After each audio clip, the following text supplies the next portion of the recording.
খুবই ব্যস্ততার মধ্যেও দেখো একটা আঙুলে রয়েছে আমার দেওয়া একটা গিফট, আর একটা আঙুলে রয়েছে ওদেরই বানিয়ে নেওয়া কেক, তো যেটা আমাদের বাড়িতে ছিল। তো আমি যখন যাচ্ছিলাম আমিই নিয়ে যাচ্ছিলাম। আর ওখানে যাওয়ার পর কিন্তু প্রথমেই আমি মাংসের দায়িত্বে চলে গেলাম। এটা একদম ফলস, যেহেতু ওটা সব কিছুই কমপ্লিট হয়ে গেছিলো। আমি একটু ভিডিও করার জন্য হাতে নিলাম। দেখো তোমাদেরকে দেখিয়েই দিলাম যে রান্নাবান্না কিন্তু সব কমপ্লিট। আমি একটু শশাই নিয়ে খাই দুটো। এরপর শুরু হবে আশীর্বাদ আর কেক কাটিংয়ের পর্বটা।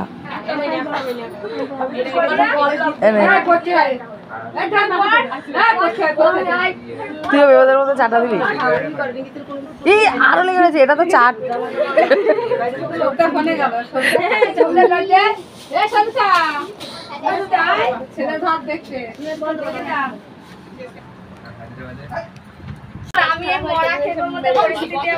তো যেরাম দেখতে আমি সেরাম ভাবে তো ভিডিও করি। দেখ সারাদিন আমার মুখটা দেখে আমার নিজের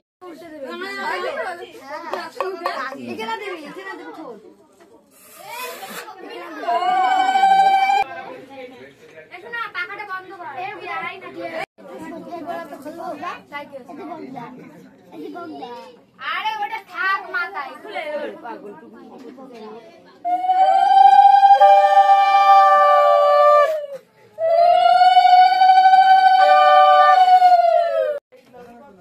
উলু দাও, উলু দাও, উলু দাও।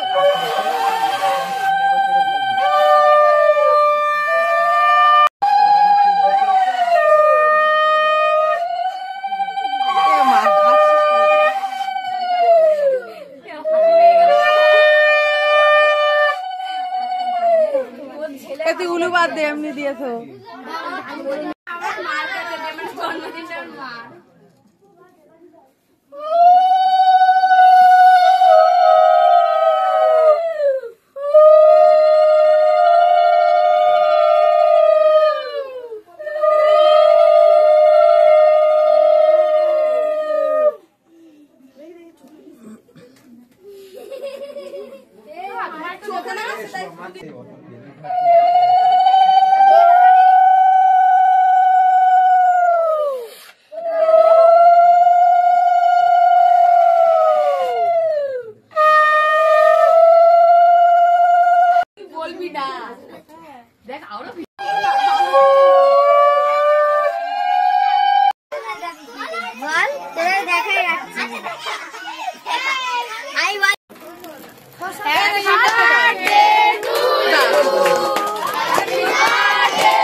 তুমি কি লজ্জা পাচ্ছ?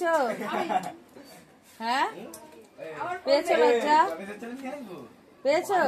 ওই তো লজ্জা পেয়েছো। আমরা তো তারাপীঠ গিয়েছিলাম আর 3 তারিখেই আমরা বাড়ি এসেছিলাম। ড্রেসটাও চেঞ্জ করিনি, ওই অবস্থাতেই চলে এসেছিলাম। তো খুবই ক্লান্ত লাগছিল যখন দেখছিলাম যে অনেকটাই দেরি হবে, কারণ এই যে এত বাচ্চারা বসে রয়েছে তাদের খাওয়া হবে তারপর। তো আমরা ওই জন্য ভেতরের দিকে জায়গা করে নিয়ে বসে পড়লাম। তো দেখো আমরা দুজন মিলে কিন্তু দেওয়া থাওয়া করছি, আমি আর ভাই। তো দেখো এখানে প্রথমে বাচ্চাদেরকে বসিয়ে দেওয়া হয়েছে, তারপর আমরা বসবো। যদি ক্লান্ত না থাকতাম তাহলে হয়তো আরও বেশি সময় এখানে থাকতে পারতাম, কিন্তু যেহেতু অনেকটাই ক্লান্ত ছিলাম ওই জন্য। গামছা দিয়ে সর। রান্না কেমন হয়েছে? এই ইউটিউবে রান্নাটা করেছে দেখি রান্ধনি। আচ্ছা আমাদের এই ভাই নিজে হাতে রাঁধুনি থেকে ক্যাটারিং সমস্ত দায়িত্ব পালন করছে। তুমি কেমন ফিল করছো? ভালো, মোটামুটি নতুন নতুন তো ভালোই লাগে। তো তারপর বাচ্চাদের খাওয়ার পর দেখো আমরা বসে পড়লাম, আর সাথে করে মাকেও নিয়ে বসে পড়েছি। তো দেখো আমরা সবাই এক জায়গায় থাকবো অথচ আড্ডাই আর কি বা অন্যরকমের কথাবার্তা হবে না, এটা কিন্তু হতেই পারে না। তো দেখো প্রথমেই আমরা কেক খেয়ে নিচ্ছি।